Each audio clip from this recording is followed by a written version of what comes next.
You are Tomasz, aka Toma, who comes to Japan and enters the outlaw world of drift racing. He must go from battling in a low-power clunker, rising the ranks in this lovingly crafted mini version of Japan.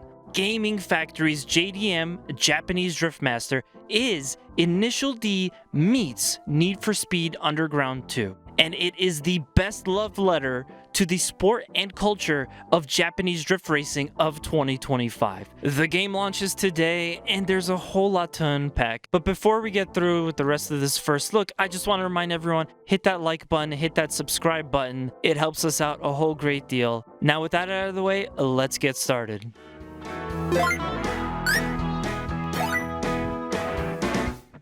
So unfortunately, due to a medical procedure, I wasn't able to do any heavy lifting for a few weeks and could not start my time with JDM using the racing sim setup that I have that weighs in pounds just about as much as it costs.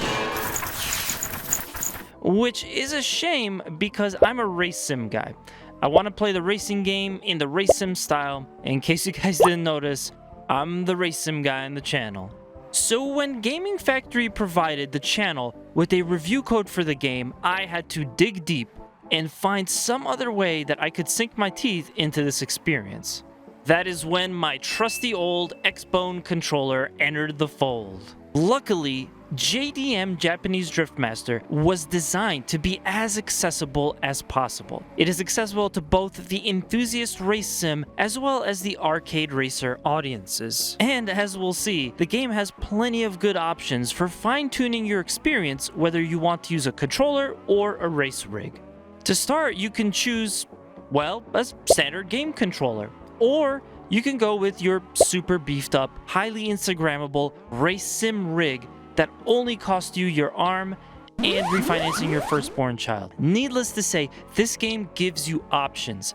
And what's even better, let's say you're gonna go with a game controller, you can still opt for a more realistic, sim-friendly style of gameplay by toggling off the arcade style. That's right, even if you don't have an uncle that works at Fanatec, you too can experience realistic gameplay when booting up JDM for the first time. And hey, if you don't care about any of that, the arcade style option is there as well. For the purposes of this video, I decided to go with the arcade style with Drift Assist. I honestly had low expectations going in because whenever I do any racing game, it's gotta be on the sim rig. Ever since I jumped into the world of sim racing, I just can't do any racing games anymore unless there's a wheel at my fingertips and pedals at my feet. But I was amazed, and I'm happy to say that JDM was incredibly fun in arcade mode and on a bog standard controller, no less. Like, a lot more fun than I was expecting it to be. It took me a second to adjust to racing with just a controller as opposed to a wheel, but eventually, it was a really enjoyable way to play JDM. But moving on to the game itself, of course, the challenge ramps up depending on which mission you select, the map, and if you don't have your setup right for your car. But boy, the humiliating defeats are worth overcoming. Go out, get some better equipment, and come back to show them who's the sushi delivery king. I can already tell you that this game will have a ton of great replay value because of the different modes. The choice of music in this is perfect. You can alter your vibe. If you want heavy and dark, you can go with funk. You want the anime stuff, there's Eurobeat and J-pop. You can even do rock music. Rock music. And while I do want to go on and on and on about the features in this game, I just want to explain to you guys how I had so much fun playing this, and how lastly, I just wanted to also say how visually stunning they made this game. From daytime to nighttime, mountain pass to city streets, you will be staring at some beautiful landscapes and weather effects. The car designs are fantastic. It's a lot of the great JDM cars that we know and love. The UI in this game just bleeds Japan, anime, drifting, car culture. And they bow tie it all together with this cool anime art style for the character portraits and story manga pages, which in my opinion is the best way they could have told the story in this game. Style is what brings everything this game has together, and as far as style goes, this game is a living, breathing anime to me. And it just so happens that that anime is Initial D, which is one of my favorites. I just really think that this came out of left field for me this year, and it probably will for a lot of you.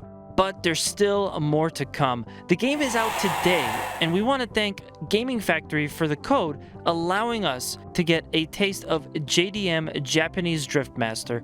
So stick around for the full review. When it's time to quickscope this game, I will be restarting from zero, but in my fancy pants race sim rig. I want to come back here in a few weeks, maybe a month, and provide a comparison of what it's like to go through the game with a controller versus a sim racing setup, and really get to analyze just how well this game works as a sim. Right now, we brought you just an early taste of what is an incredibly exciting release for 2025.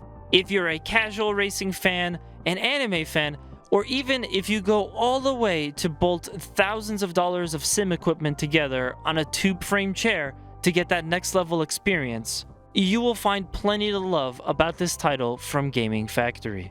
And as always, I just want to remind you, we hope that you found plenty to love about this video, about our first look. If you enjoyed it, please make sure to leave us a comment below. Hit that subscribe button, like it helps the channel out greatly. And just let us know in the comments below, what do you think? Are you going to pick up JDM? Have you heard of this before? And what are your thoughts? Also, be sure to check the description. We will have links where you can learn more about this title. So we do encourage you to go check it out. I'm Ash the Stampede for Two Stupid Gamers. We'll see you next time.